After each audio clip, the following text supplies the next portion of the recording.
Welcome to the Landmark Theater's Q&A podcast. In this podcast, you will hear a discussion with director John Scheinfeld and musician John Densmore from the film Chasing Trane, the John Coltrane documentary, recorded at the Landmark in West Los Angeles.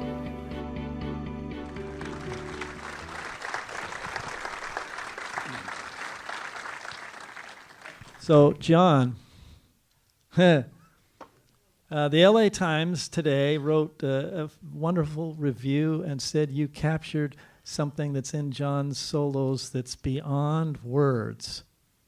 And now we're going to blah blah? Yeah. So. But you're going to do something now. Yeah, I'm going to do something. Wow. What am I doing? Okay, here's Elvin, Coltrane's drummer.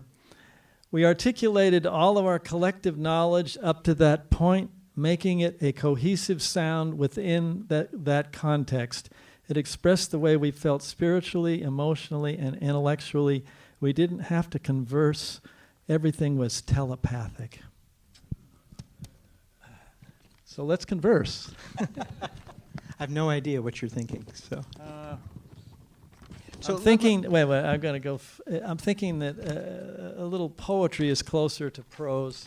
So I'll give you this to start it. It's a poem by Ted Jones. It's called "Jazz Is My Religion." Jazz is still my religion because I know and feel the message it brings, like Reverend Dizzy Gillespie, Brother Bird and Basie, Uncle Armstrong, Minister Monk, Deacon Miles J. Davis, Rector Rollins, Priest Ellington, His Funkness, Horace Silver, and the great Pope John Coltrane. All right. So I got a question for you. You did the U.S. versus John Lennon. You've done John Coltrane. Is there any connection between John Coltrane and John Lennon other than their first names? That's a great question. Yes, I think so. I think they are both artists who followed their own vision, found success on their own terms, kept pushing their art, irrespective of commercial concerns and critics and things like that. But I think at the heart of it, one of the things that I learned making this film is what a spiritual core John Coltrane had, that he was on a spiritual journey. And I think he and John Lennon shared in common, they were both seekers, seeking knowledge, seeking limits, seeking the best way to express themselves. So that's what I would see as the two of them. And Alice said that John was seeking the truth through sound. And Lennon wrote, just give me some truth, you know? Gee. So let me say, I'm going to go on. Okay. I'm going to make this an opportunity here. I have a new book I'm writing. It's called The Seekers, Meetings with Remarkable Musicians. And I want to read you a little something.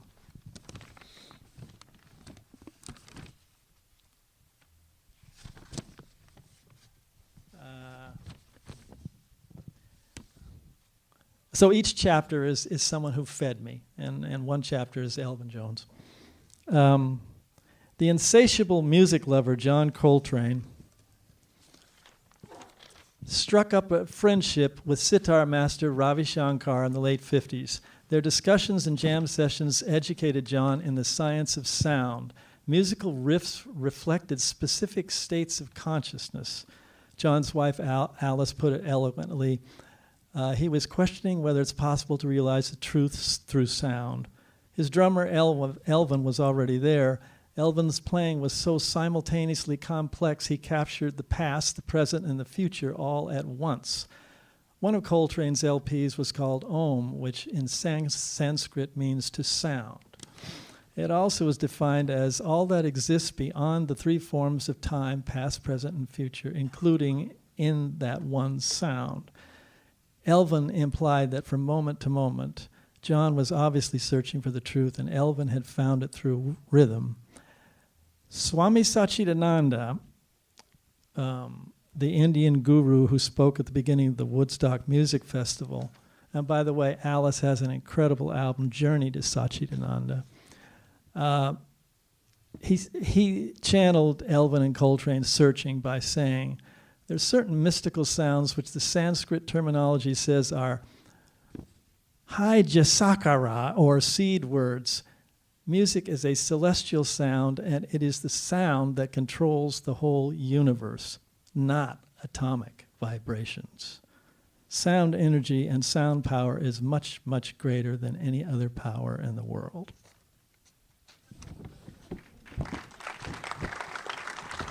Take it. Well, so my question to you is, here we are nearly 50 years since Coltrane passed away. We're still talking about him. We're still listening to his music. People come to see a film about him. Why is that? What is it about John Coltrane that enables him to resonate so many years after he passed away?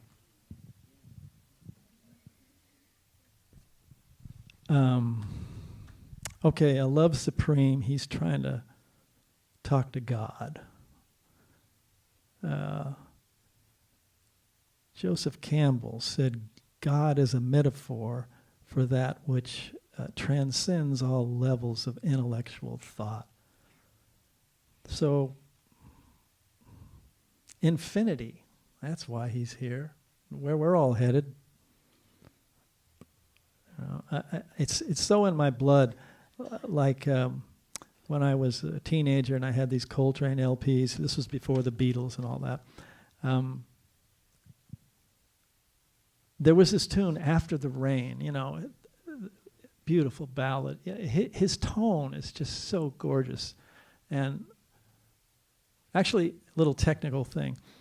Tenor players before him used a black plastic mouthpiece, and then he switched to the metal one, which is modern and more metallic, but he used a number 5 reed, which is really difficult to play, more air. My friend here told me all this a minute ago, and the warmth and so anytime it rains, I go outside afterward and I hear his horn because he nailed photosynthesis. The question is, where did we find the kinescopes, which of the performance clips you're talking about? One of the things I love best about making documentaries is the treasure hunting. And over the years, as I've done these, I've developed a network of people all over the world, and we look for the most rare, unusual things. And Coltrane did not do much television. In America, he only did 2 television shows, one of which we have, the one he did with Miles, that you saw, the real lengthy solo that we found with a collector. And then he did a show in 1964 in San Francisco, but we couldn't license that footage, so we had to go to Europe. And happily, he had done 4 European television concerts, and we were able to use that. So I don't know about you. What I loved was the one where the steam's coming off their heads. It's like they're so hot, and the temperature was so cold, which is really good. Did they boo him at Newport like they did Bob Dylan when he went electric? You talked about that, so you should answer Well, I that. mean, that's a good parallel. Dylan went electric, and it was at a folk, and it was a bit hard on the ears and whatever. And Coltrane, as I said, he went to Mars, and I followed him. I mean, look what he went through. I mean, of course, there's anguish in there, in that saxophone. My God, hopefully we've made some progress. But, sometimes, Ferguson comes along and you think, shit. And so some of that's in there, and it's difficult. It's the whole thing, But a good question. I think it also underscores who Coltrane was as a person. It didn't matter whether they booed him or not. He was on his path musically. He was on his path spiritually. And that's where he was going. Didn't really matter how other people responded. Was there material in the film that didn't make it in? Always, yeah. My first cut was like 2.5 hours. Actually, what did you think of Fuji? Did you like Fuji? Okay. He's the residue of something else I had hoped to do with this film, which was to show the impact on regular people of Coltrane. So we actually shot 4 stories of people whose lives had been transformed because of their passion for Coltrane's music. Fuji was one of them. And then we shot 3 other stories, which they just didn't fit in the film. We kept moving them around like chess pieces, and it didn't quite work. There's a woman in the New York school system who started a program called Kids for Coltrane, and it's for kids 6 to 12, and she uses the music of Coltrane and the life of Coltrane to inspire them to do their own creative work. So like if this guy could come from North Carolina and do this, what can you do? It's a lovely, lovely story. There's a guy who started to hear Coltrane and fall in love with him at the age of 16, and he wondered what was it about Coltrane's brain that made him think the way he did, and he's become one of the country's leading brain researchers. But that had to go by the wayside. And then, very powerful story for me was a Vietnam vet had come home, addicted to hard drugs, and left his wife, left his kids, was homeless on the streets of New York, and he found a record player one day, and someone had given him a Coltrane record, and he said his life was not the same after that. He went cold turkey like Coltrane did, got clean, turned his life around, and now he has his own church in Cleveland, and he ministers to ex-cons and former drug addicts. So this is why God invented DVD bonus material. So it'll be on the DVD, but thank you. Good question. John, E.E. Cummings said the way to genius is through ruthless editing. Tough. We had to be ruthless. Is the truth that there's a church of John Coltrane? Yes, St. John in San Francisco. We had thought about including that in the film, but there was a small documentary done about 20 years ago about Coltrane. They spent a lot of time at the church, and I just felt that had been done, so we didn't want to do that. The church lost its lease last year and had to close up, but they've now found a new space, so they've just reopened. So it's kind of interesting. Again, somebody who was very impacted by Coltrane. What did you think of the president? It's really interesting. My wife Karen, who's here, and I had seen the president on the last 2 weeks of Letterman, just before Letterman retired, and he was telling a story. He told me the story again, it just didn't have a place in the film, but he picked up the saxophone at age 10 and was obsessed with it and played it all the way through high school. And when he was going to college, and thinking about where he was going to go, he said he had more scholarship offers for his musicianship than for his academics. And he said he seriously thought about becoming a professional musician, but decided he was no John Coltrane. I said, there's a story there. So I found a way to get to his chief of staff, and she said, we think the president will find much joy in talking about John Coltrane.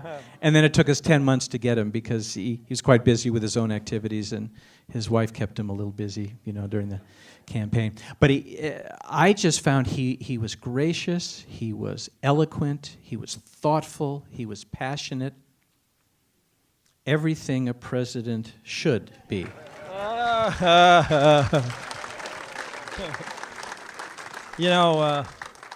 Some little blurb said, why did he put the president in there, He doesn't play sax very well or whatever. I saw him on Arsenio Hall, and he's no Coltrane.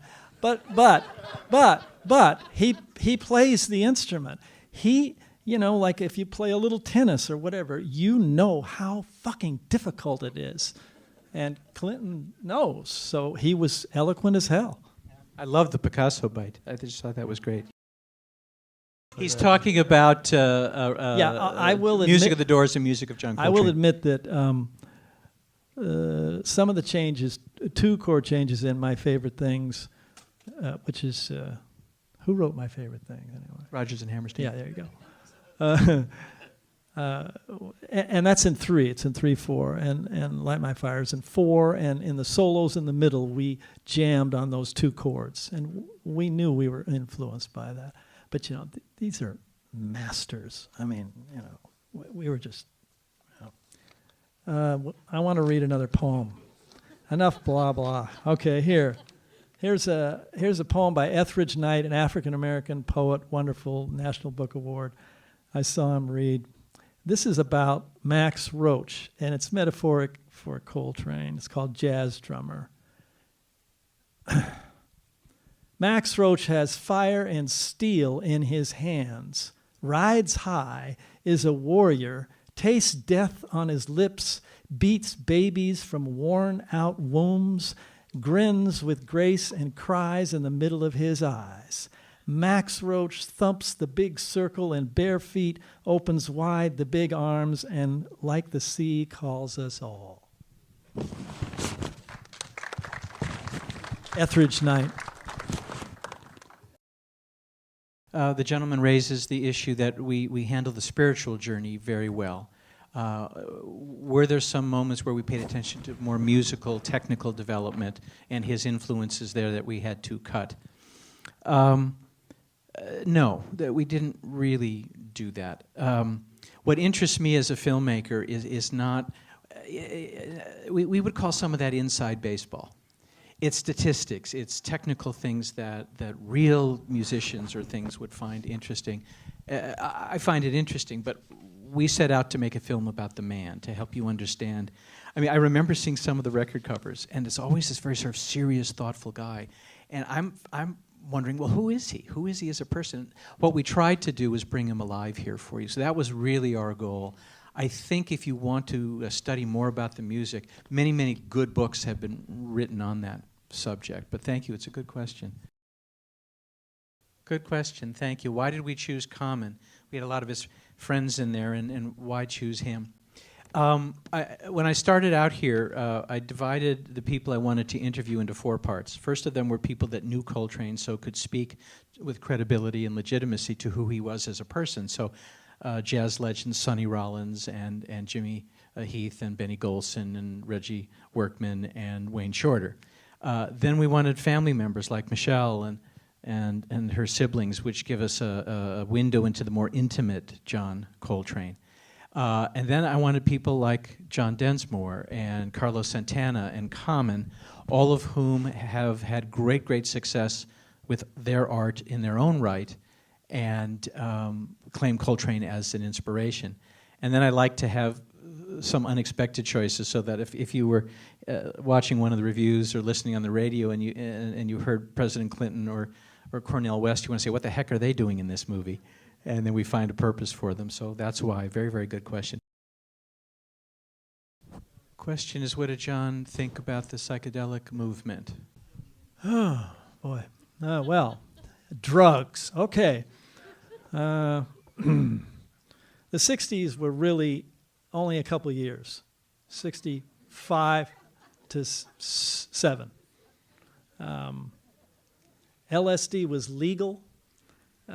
We were experimenting with it, exploring higher states of consciousness, and we were street scientists fooling around with psychedelics.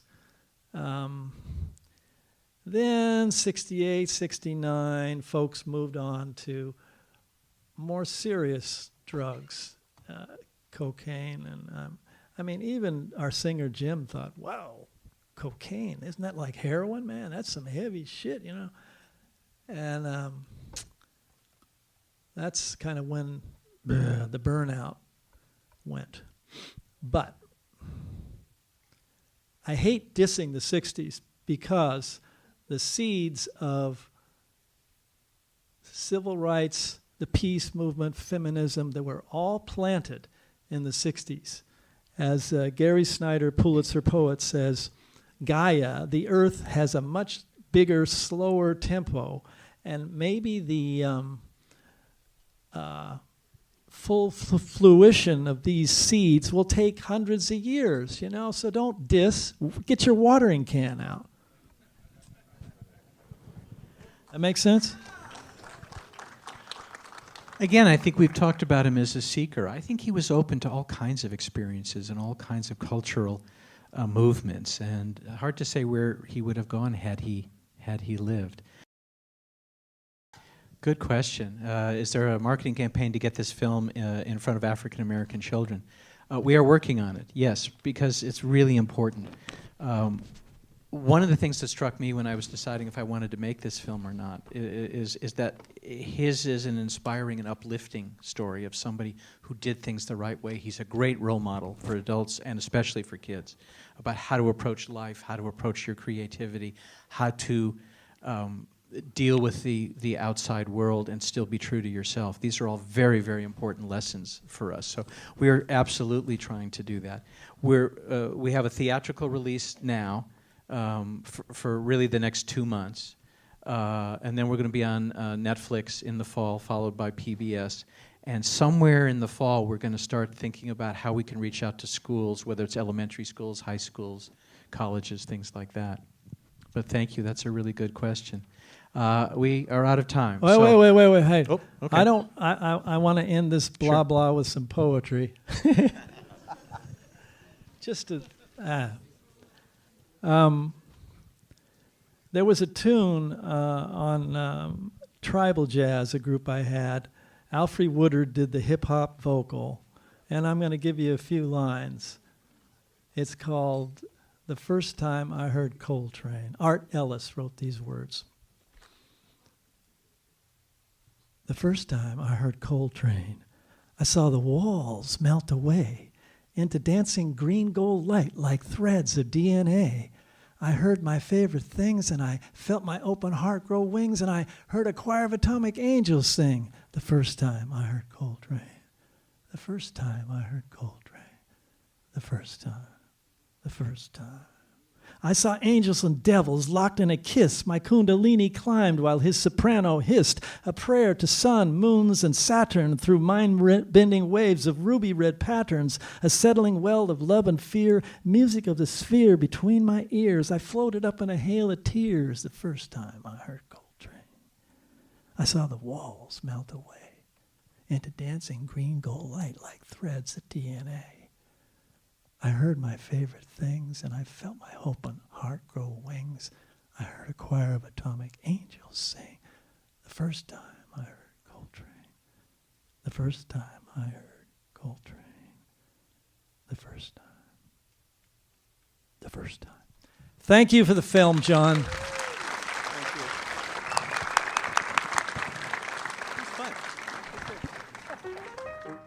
You have been watching the Landmark Theater's Q&A podcast. For further in-depth discussions with filmmakers, be sure to check out the other Q&As available on our channel from past films. And remember to subscribe to our YouTube channel to stay up to date with all our bonus content. Thanks for watching.